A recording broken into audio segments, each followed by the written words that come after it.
ليلۃ القدر کی رات کی علامت۔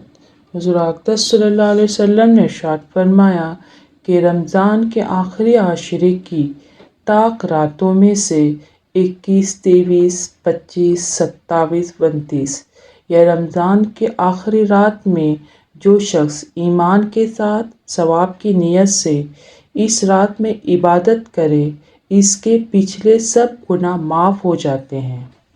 اس رات کی علامتیں یہ ہیں کہ وہ رات کھلی ہوئی چمکدار ہوتی ہے، صاف شفاف، نہ زیادہ گرمی نہ زیادہ ٹھنڈی بلکہ معتدل، گویا کہ اس میں انوار کی کثرت کی وجہ سے چاند کھلا ہوا ہے۔ اس رات میں صبح تک آسمان کے ستارے شیطان کو نہیں مارے جاتے۔ نیز اس کی علامت میں سے یہ بھی ہے کہ اس کے بعد کی صبح کو آفتاب بغیر شعاع کے طلوع ہوتا ہے، ایسا بالکل ہموار ٹکیے کی طرح ہوتا ہے جیسا کہ 14ویں رات کا چاند۔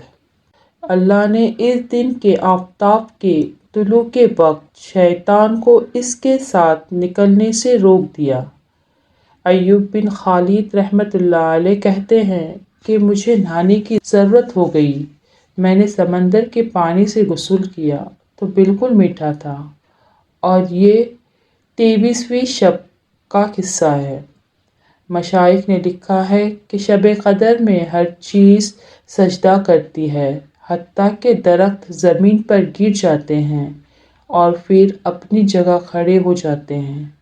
ایسی چیزوں کا تعلق امور کشف سے ہے جو ہر شخص کو محسوس نہیں ہوتی۔